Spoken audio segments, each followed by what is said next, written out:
Tajuk 5 hari di Kuala Lumpur yang menggegarkan golongan elit New York, sebuah kisah benar.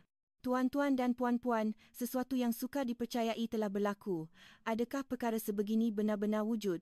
Bayangkan, 12 orang wanita dari golongan atasan yang sangat kaya raya di New York hanya selepas menghabiskan masa selama 5 hari di Kuala Lumpur, mula menolak untuk pulang ke negara asal mereka.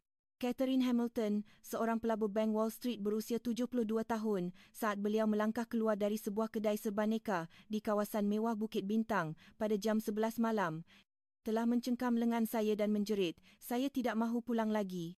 Saya sama sekali tidak mahu kembali ke Amerika." Tahukah anda semua fakta bahawa wanita-wanita elit Amerika yang seumur hidup mereka tinggal di kawasan perumahan mewah di New York tanpa sebarang kekurangan, mula menitiskan air mata hanya beberapa jam setelah menjejakkan kaki di tanah Malaysia? Mereka menyaksikan satu sistem yang mengejutkan di lapangan terbang. Keamanan yang membolehkan seorang wanita berusia 70 tahun berjalan sendirian ke kedai serbaneka pada tengah malam.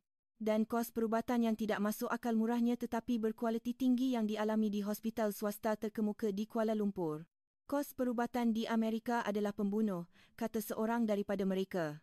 Namun di Malaysia, kata-kata yang diucapkan dengan suara gemetar oleh seorang bekas pakar bedah berusia 75 tahun telah menggegarkan industri perubatan Amerika selepas kepulangannya. Selama 30 tahun suami saya merawat pesakit, berapa banyak wang yang telah dibazirkan oleh mereka dengan sia-sia? Apa sebenarnya yang mereka lihat di Kuala Lumpur? Mengapa mereka, yang percaya bahawa mereka tinggal di negara paling kaya dan selamat di dunia, menangis teresak-esak dan enggan pulang ke Amerika?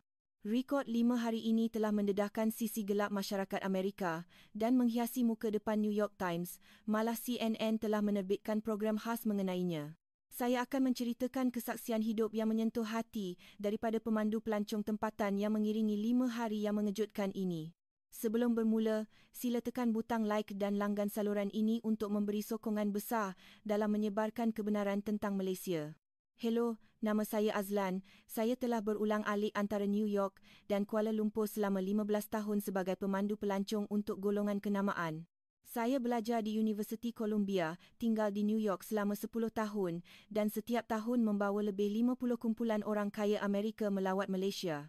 Namun, 5 hari pada bulan November tahun lalu adalah pengalaman yang paling mengejutkan, paling menggetarkan jiwa dan paling membanggakan dalam 15 tahun kerjaya saya. Hari itu adalah malam Khamis, 15 November 2024.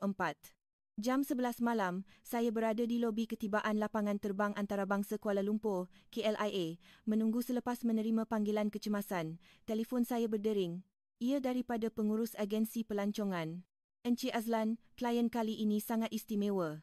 Kesemua mereka adalah 1% teratas dari Upper East Side, New York. Jumlah aset setiap seorang sekurang-kurangnya $50 juta. Umur mereka antara 65 hingga 75 tahun. Penerbangan mereka dari Singapura ke JFK telah dibatalkan kerana ribut salji di pantai timur Amerika dan mereka terpaksa transit di Kuala Lumpur, tetapi ada masalah. Disebabkan sambungan penerbangan, mereka perlu tinggal di Kuala Lumpur sekurang-kurangnya 5 hari. Dan sekarang mereka sangat marah. Ini kali pertama dalam hidup mereka dipaksa tinggal di Asia Tenggara tanpa perancangan. Saya minta anda berikan layanan yang sempurna. Satu kesilapan kecil boleh menjadi isu antarabangsa.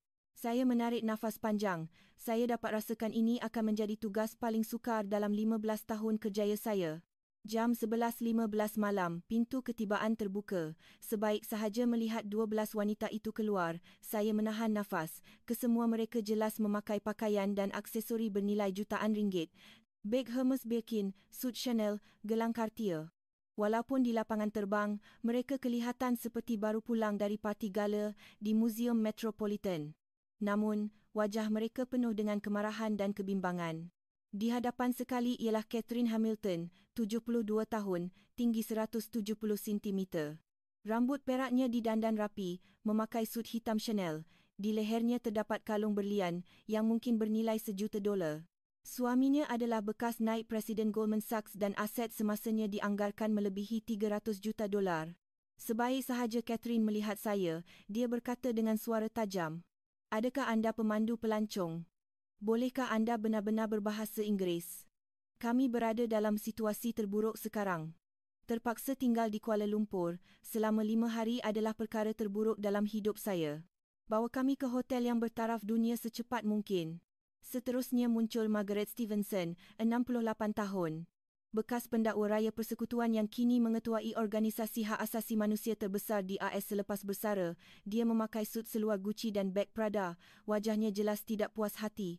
Adakah Kuala Lumpur selamat? Saya dengar bandar besar di Asia penuh dengan jenayah. Tambahan pula pada usia kami, di tempat yang bahasanya tidak difahami dan sistem perubatannya tidak diketahui, 5 hari di sini? Elizabeth Windsor, 75 tahun, menyambung. Dia adalah isteri kepada pakar jantung terkenal dan ahli lembaga New York Philharmonic, gaun Dior selendang Hermes. Dia kelihatan sangat letih. Sejujurnya, kami semua mempunyai masalah kesihatan. Penyakit jantung, diabetes, darah tinggi. Bolehkah hospital di Kuala Lumpur dipercayai? Saya tidak fikir ia setaraf dengan standard perubatan Amerika. Beverly Rockefeller, 70 tahun, saudara kepada keluarga Rockefeller yang ternama, menambah dengan sinis, bagaimana pula dengan kebersihan? Jika kami keracunan makanan dengan hidangan Asia, pada usia kami ini ia boleh membawa maut.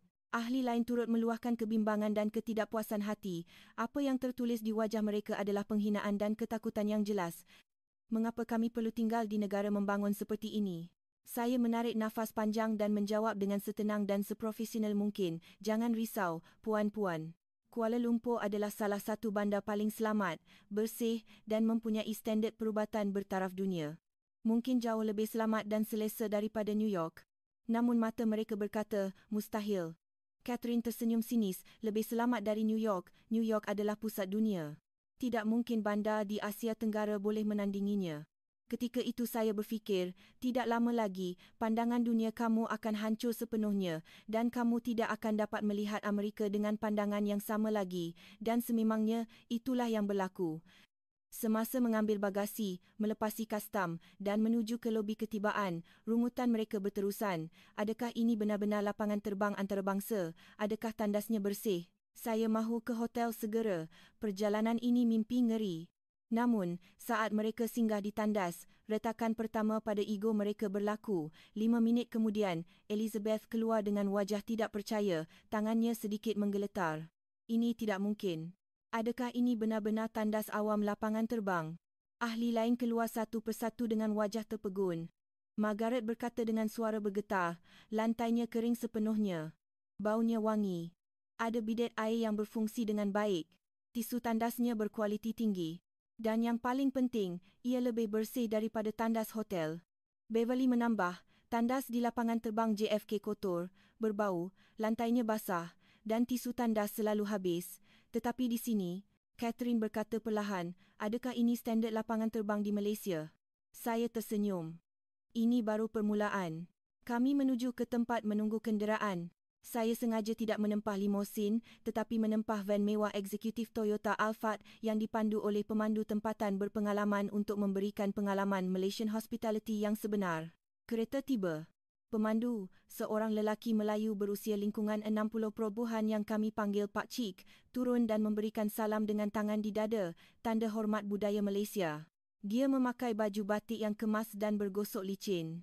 Dan yang mengejutkan, dia menyapa dalam bahasa Inggeris yang baik. Selamat datang ke Malaysia puan-puan, good evening ladies. Pak Cik mengangkat beg pakaian mereka satu persatu dengan cermat ke dalam bad kereta, membuka pintu gelangsar automatik dan memastikan setiap orang naik dengan selesa. Sebaik masuk ke dalam kenderaan, semua orang terdiam. Dalaman kereta itu bersih seperti baru. Kerusinya empuk, lantai dialas dengan karpet bersih tanpa sebutir habuk dan terdapat bau pandan yang menyegarkan. Ia seperti duduk di lobi spa mewah. Margaret berbisik kepada saya, teksi di New York berbau hapek, kotor, kerusinya koyak dan pemandunya kasar. Apa semua ini? Lebih mengejutkan adalah sikap Pak Cik. Setiap kali berhenti di lampu isyarat, dia melihat cermin pandang belakang dan bertanya dengan sopan, adakah suhu penghawa dingin selesa? Mahu saya pasangkan muzik? Adakah anda perlukan air mineral?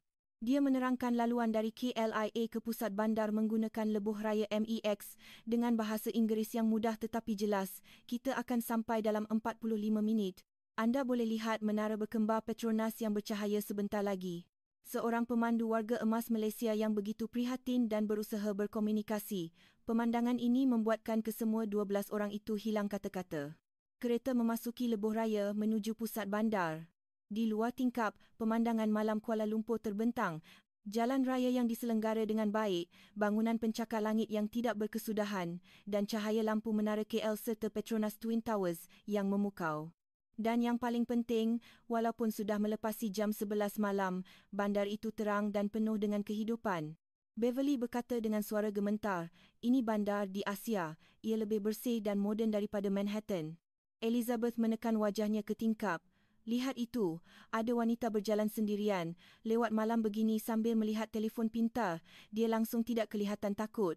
Memang benar, di kaki 5 kelihatan wanita muda berjalan sendirian, mungkin baru pulang kerja atau keluar makan lewat malam. Tiada siapa yang kelihatan berjaga-jaga akan bahaya. Tiada siapa yang tergesa-gesa lari. Margaret berkata dalam keadaan bingung. "Di New York, berjalan sendirian pada waktu ini adalah tindakan membunuh diri. Saya tidak benarkan anak perempuan saya keluar bersendirian selepas jam 8 malam." Catherine memandang keluar tingkap dan berkata perlahan, "Adakah kita selama ini silap?" Jam 11.50 malam, kami tiba di Hotel Mandarin Oriental Kuala Lumpur, bersebelahan KLCC. Semasa hendak turun, Pak Cik turun dahulu dan membantu memegang tangan setiap seorang daripada mereka untuk turun dengan selamat.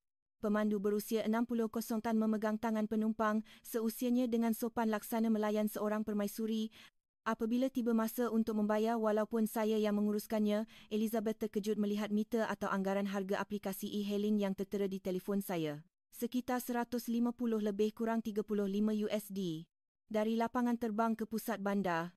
Jika di Manhattan, teksi berharga sekurang-kurangnya $70 hingga $100 dan di sini, dengan kebersihan 10 kali ganda, perkhidmatan 100 kali lebih baik, hanya $35. Pak Cik menunduk hormat dan berkata, "Enjoy your stay in Kuala Lumpur. Don't worry, you are safe here." Dia menunggu sehingga kami masuk sepenuhnya ke dalam lobi hotel sebelum beredar. Catherine bergumam, "Pemandu itu. Dia mempunyai maruah yang tinggi. Pemandu teksi New York akan menjerit meminta tip. Apa bezanya ini?" Kami melangkah masuk ke lobi hotel. Dorman menyambut dengan senyuman lebar dan tangan di dada. "Selamat datang." Di kaunter penerimaan tetamu, satu lagi kejutan menanti. Staf yang menguruskan daftar masuk adalah seorang wanita Melayu berusia 40 konan yang sangat manis. Dia bertutur dalam bahasa Inggeris yang sempurna. "Puan-puan, selamat tiba selepas perjalanan yang panjang. Memandangkan usia dan keadaan kesihatan puan-puan, kami telah membuat beberapa persediaan khas. Bilik puan-puan semua di tingkat rendah berdekatan lift untuk memudahkan pergerakan. Di dalam bilik air, kami pastikan ada pemegang keselamatan dan tikar anti gelincir. Kami juga menyediakan senarai doktor pakar di Hospital Prince Court yang berdekatan dan farmasi 24 jam. Untuk sarapan kami ada pilihan menu sihat rendah gula dan garam jika puan-puan memerlukan." Beverly bertanya dengan suara gemetar, "Bagaimana kamu tahu kami perlukan semua ini?" Staf itu tersenyum lembut. "Hospitality Malaysia bukan sekadar memberi bilik, tetapi menjaga tetamu seperti keluarga. Kami menjangkakan keperluan tetamu kami." Margaret tenganga. Hotel 5 bintang di New York pun tidak pernah peduli sebegini. Saya mengiringi Catherine ke biliknya. Sebaik pintu dibuka, Catherine terhenti. Bilik itu luas, bersih dan pemandangan menara berkembar Petronas terpampang megah di tingkap. Tetapi yang membuatkan Catherine tersentuh adalah perincian kecil. Di meja sisi katil, terdapat nota alu-aluan, buah-buahan tropika yang siap dipotong dan sejadah walaupun dia bukan Islam. Dia tersentuh dengan kesediaan itu serta selipar yang selesa. Catherine duduk di birai katil dan tiba-tiba mula menangis. "Kenapa? Kenapa mereka begitu baik?" Saya bertanya lembut, "Puan Catherine?" Dia mengesat air mata. "Saya ada harta ratusan juta. Saya menginap di hotel termahal di New York. Tapi tiada siapa peduli jika saya jatuh. Tiada siapa peduli kesihatan saya. Di sini sebelum saya bayar apa-apa, mereka sudah risaukan saya. Siapakah saya sebenarnya di mata mereka?" Malam itu, telefon saya tidak berhenti berbunyi. 12 orang itu menghubungi saya satu demi satu. Bilik ini luar biasa. Tandasnya ada penyembur air automatik. Lihat keluar tingkap. Orang masih makan di gerai mama dengan gembira pada jam 1 pagi. Wanita dan kanak-kanak ada di sana. Jam 12.30 tengah malam, Catherine menelefon. Suaranya bergetar. "Azlan, maafkan saya. Saya sedang melihat keluar tingkap. Ada taman di bawah taman KLCC. Orang ramai sedang berjalan santai. Tiada siapa yang takut." Di New York, taman pada waktu malam adalah tempat jenayah. Di sini, ia tempat keluarga. Apa yang telah hilang daripada kami rakyat Amerika? Kami sangka kami negara terkaya. Tapi kami tidak boleh membeli keselamatan dan ketenangan jiwa seperti ini. Keesokan paginya jam 7 pagi, semua sudah bersiap. Wajah penuh kebimbangan semalam telah hilang, diganti dengan rasa ingin tahu. Sarapan di hotel adalah bufet yang mewah. Apa yang mengejutkan mereka adalah label nutrisi dan pilihan makanan.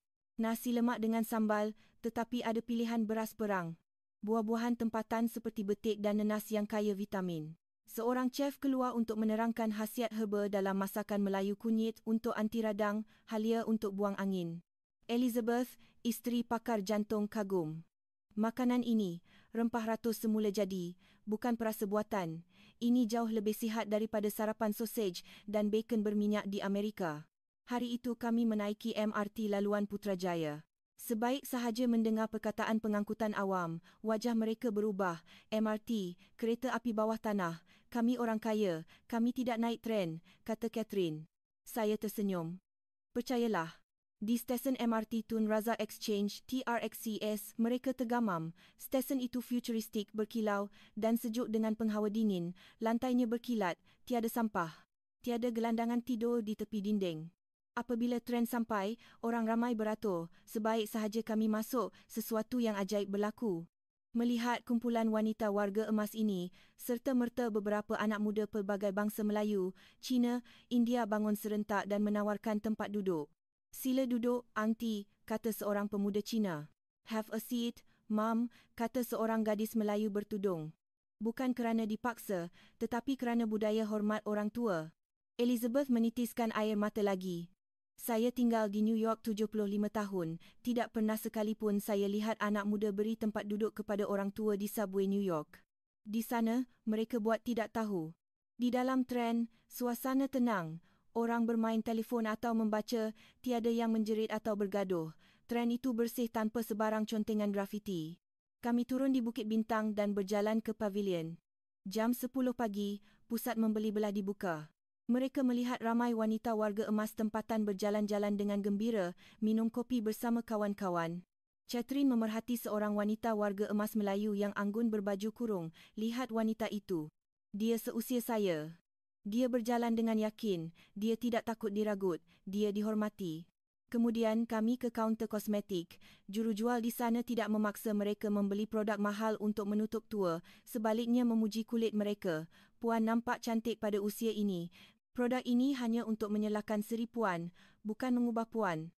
Layanan yang ikhlas itu membuatkan Beverly menangis kerana di Amerika, wanita tua sering dianggap tidak lagi relevan atau invisible. Untuk makan tengah hari, saya membawa mereka ke restoran masakan Melayu asli yang mewah. Pemilik restoran, seorang wanita bangsawan, menyambut mereka. Mengetahui masalah kesihatan mereka, dia meminta dapur menyediakan hidangan khas ikan siakap kukus, ulam-ulaman segar, rendang tok yang kurang minyak. Apabila hidangan sampai, ia seperti lukisan seni. Rasanya luar biasa. Beverly yang menghidap diabetes takut-takut mencuba kuih tradisional yang disediakan khas tanpa gula putih, menggunakan pemanis semula jadi atau stevia. Ini sedap. Saya tidak rasa seperti orang sakit yang sedang berpantang. Saya rasa dihargai, kata Beverly. Kejadian kemuncak berlaku pada petang hari ketiga. Semasa berjalan di kawasan KLCC Park, Elizabeth tersadung dan jatuh. Lututnya terhentak kuat. Dia tidak boleh bangun. Saya segera menelefon ambulans. Dalam masa 15 minit, ambulans dari Pusat Perubatan Prince Court tiba. Sementara menunggu, orang ramai yang lalu lalang berhenti membantu. Seorang lelaki memberikan air, seorang wanita memayungi Elizabeth daripada panas matahari. Tiada siapa yang merakam video untuk TikTok atau mentertawakan, semua orang ikhlas membantu. Di New York, orang akan melangkah melepasi badan saya atau merakam video, bisik Catherine. Di hospital, layanan yang diterima adalah bertaraf 5 bintang. Doktor pakar ortopedik yang merawatnya adalah lulusan Royal College of Surgeons UK. Bahasa Inggerisnya fasih.